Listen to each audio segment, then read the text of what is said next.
Today, lumipad ang aming team papuntang Caloocan City. At kahit baguhan pa lang kami sa lugar, ay naisipan namin mag-explore. Pasok na kami sa mga iskinita-iskinita oh. Kaya kung ikaw ay bago pa lang sa aking YouTube channel, please subscribe para palagi kang updated sa mga bago naming videos. Kaya ano pang hinihintay nyo? Let's go! Alright, so bale dahil nandito na lang din kami sa Caloocan, mayroon kaming tatlong challenge. Yung unang challenge ay kailangan matikman namin yung mga pagkain dito sa Caloocan. Tapos yung pangalawang challenge, kailangan namin mamasyal. Yung pangatlo ay kailangan namin makuha yung result sa St. George. So let's go! Pasok na kami sa mga iskinita-iskinita oh. Ito na yung unang goal namin, ang mag-explore dito. Google Map lang malakas. Unang-una hindi namin kabisado ang lugar. Pero dahil sa Google Map, nasundan namin ang pasikot-sikot dito. Yes. Dahil nandito na rin kami. Kukuha na rin daw siya ng 10 ID kung sakaling makakuha. Yan, bala yung dinaanan namin kanina, puro iskinita. Google Map lang talaga yung nakakatulong sa amin kahit saan kami magpunta. Go Jay! Hello Caloocan, anong experience mo nung unang punta mo dito? Comment mo nga at babasahin ko.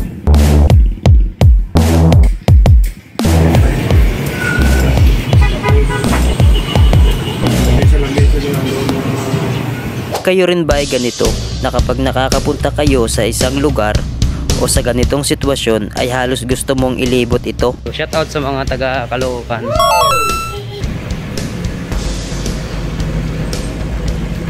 Ayan na, naglalakad-lakad na kami. Gusto kong pasalamatan yung mga taong laging nakasubaybay sa bawat upload kong video. At kung napanood mo to at hindi ka pa nakapag-subscribe, click the bell button para always updated ka sa mga bago kong videos. Yung kasada nila rito ay inaayos pa.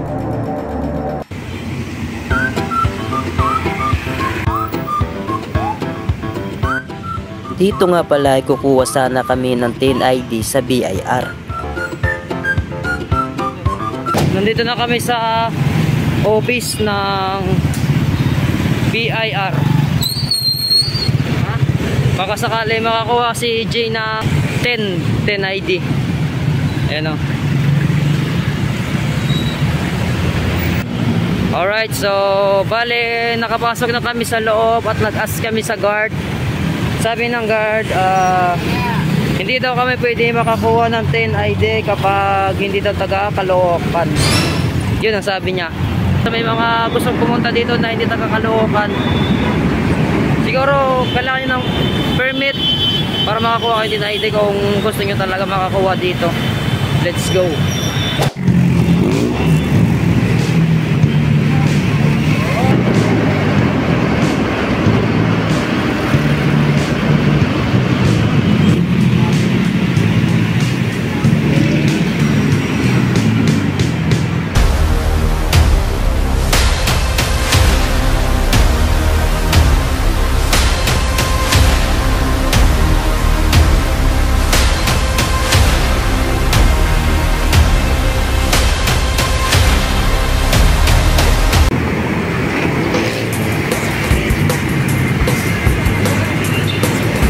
Sa paligid nitong kalye ay maraming nagtitinda ng mga sari-saring paninda.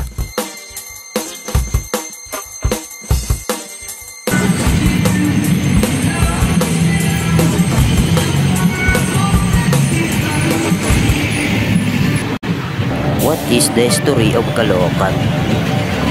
Caloocan suffered much damage during World War II. So hindi pa tayo pinanganak nun. Sa taas.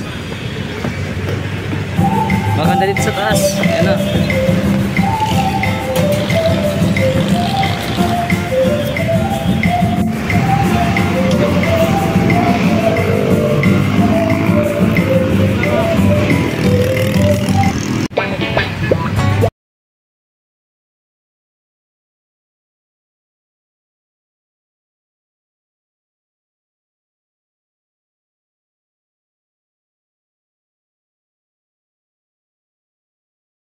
Kahit saan ka pala magpunta ay marami ka pa ring makikitang mga homeless people sa kalsada.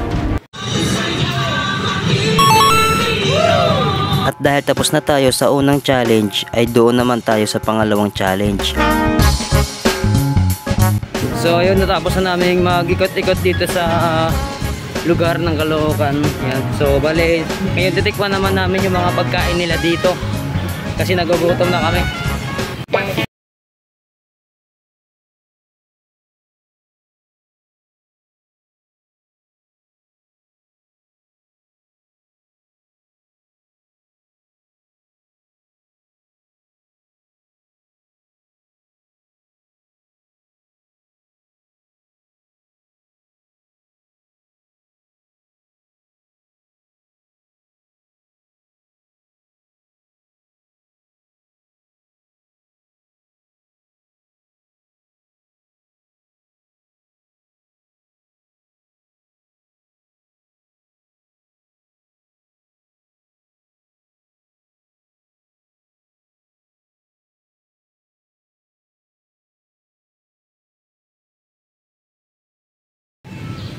Right, tatapos na namin kumain.